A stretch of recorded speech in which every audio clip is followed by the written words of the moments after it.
While the Lincoln Navigator is certainly not the first car that comes to mind when I'm thinking efficiency, it is one of the first that comes to mind when I think of road trips.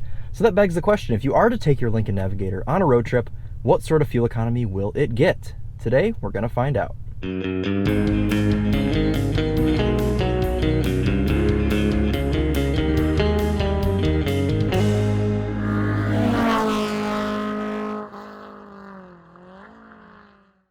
This is Christopher Brower here with Daily Motor, and today we're running the real-world highway fuel economy test on the 2022 Lincoln Navigator 4x4 Black Label. Before we get started, let's hop out and take a look around this thing. Noise there played by the Detroit Symphony Orchestra, or whatever it's called. And here it is, the behemoth of the Lincoln Navigator. Essentially a Ford Expedition, but Lincoln does certainly not want you to think that, or probably even know that. But this massive beast is powered by a 3.5 liter twin turbocharged V6. It's got 22-inch wheels, and it's got a very, very cool dark green interior. As far as the outside goes, I think it's a very attractive design. It definitely looks more different than a Ford Expedition than it has in years past, especially once you get into the interior.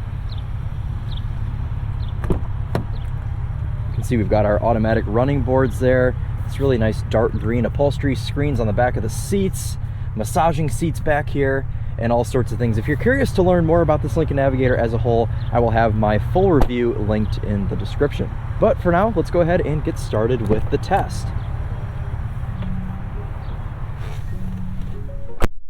So why do we do this test? Well, the EPA's fuel economy test, which gives this Lincoln Navigator 22 MPG on the highway, only averages 48 miles per hour. And we know that some people like to actually take their cars on road trips. So what we traditionally do is go out 50 miles and back 50 miles, averaging 70 miles per hour to get a more real world figure. However, today, due to conditions and also just the size of this Navigator and the fact that it takes premium fuel, we're going to be doing a bit of an abbreviated fuel economy test. We're going to go out 25 miles and back 25 miles, still averaging 70 miles per hour, just on a smaller scale. A couple things worth noting for today. Outside temperature is 60 degrees Fahrenheit. We're going to be running the climate control at 73 degrees auto in here. Also, the tires have been set to their door placard indicated 39 PSI cold, and we're going to be using the same pump to fill up both times using the same 3-click filling method. All right, let's go ahead and get our first fill.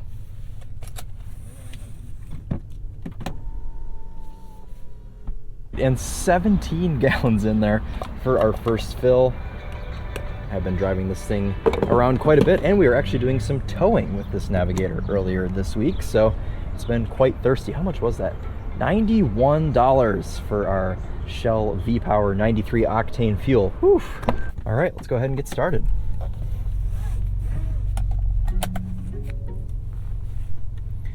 All right, we're gonna go ahead and reset our trip. Climate control is already set to 73 degrees auto.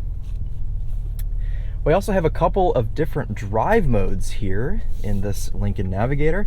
Today we're going to be driving in conserve mode. Isn't that nice? It shows you the earth to remind you how kind you're being to it by driving a Lincoln Navigator.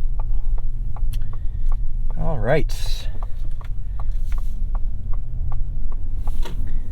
All right, guys, well, the highway's about a half mile away.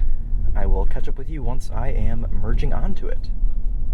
Now, the purpose of today's test is not to hypermile. I'm simply going to get on the highway, set the cruise control to a GPS indicated 72 miles per hour, and just drive. I'm just going to be driving normally like you would on any normal road trip, going 70 miles per hour.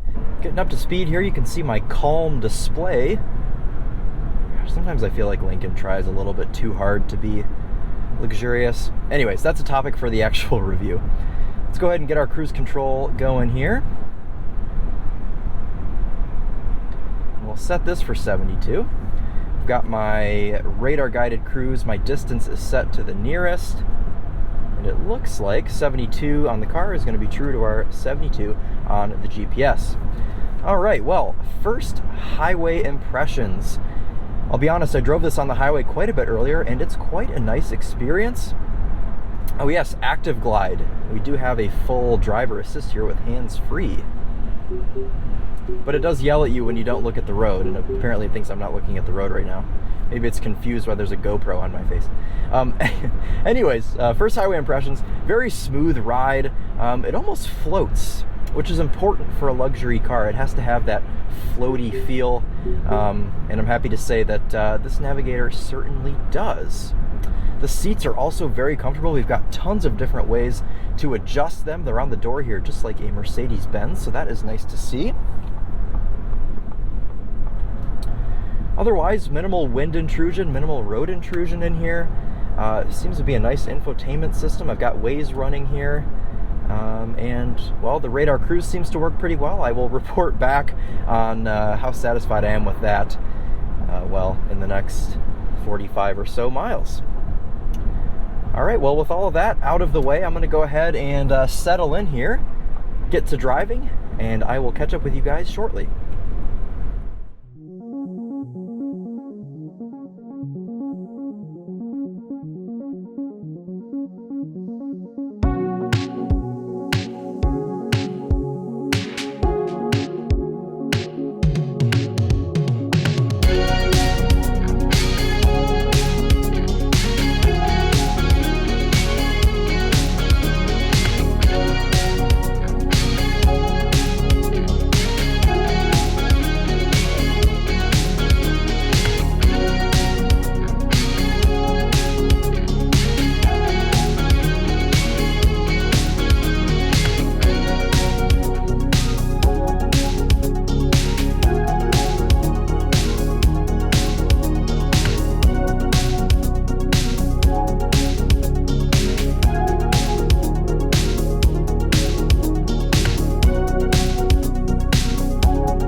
And finishing out our drive here in some pretty thick traffic. We're still moving decently well, still going about 65 miles per hour.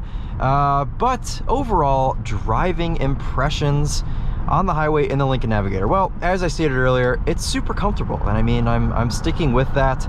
The seat comfort, the wind, road intrusion, all very good.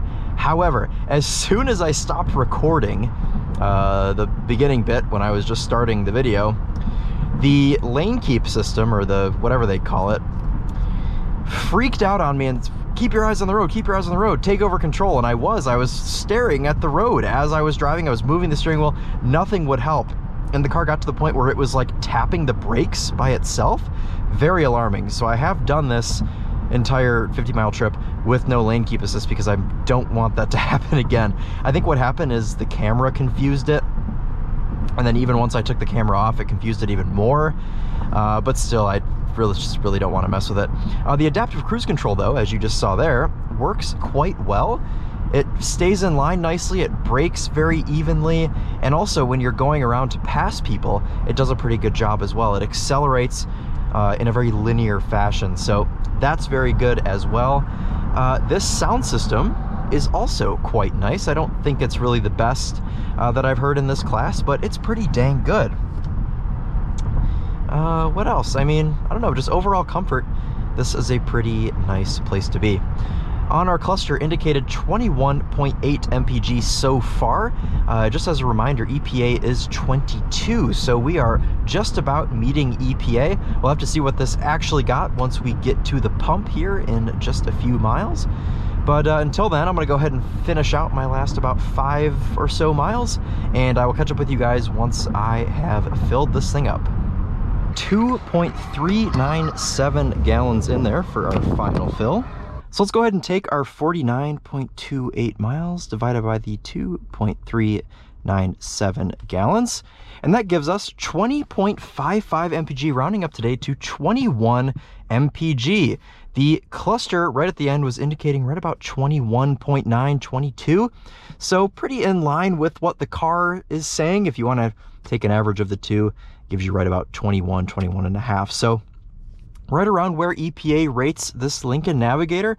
Not too bad of a performance here. You know, this does have a V6, so you'd think that maybe it would get slightly better, but at least we're in the 20s, so I'll count that as a win. And in this Lincoln Navigator, we have a 23.6 gallon tank. So let's go ahead and multiply that by our MPG. And that gives you an effective highway cruising range of 485 miles. So not quite to the 500-mile range, but it's very close. And that'll round down to 480. So right about 21 MPG, 480 miles of cruising range in this Lincoln Navigator. So there you guys go. That has been the real-world highway fuel economy test on this 2022 Lincoln Navigator 4x4. We ran this Navigator in its eco mode in two-wheel drive, so the most economical way possible. And these are the figures that we got. So thank you all so much for watching. I hope you've enjoyed taking a look at this Lincoln Navigator. Again, if you're curious to see a full review of this SUV, I will have that linked in the description. But other than that, thank you all again so much for watching. This has been Christopher Brower here with Daily Motor, and as always, drive on.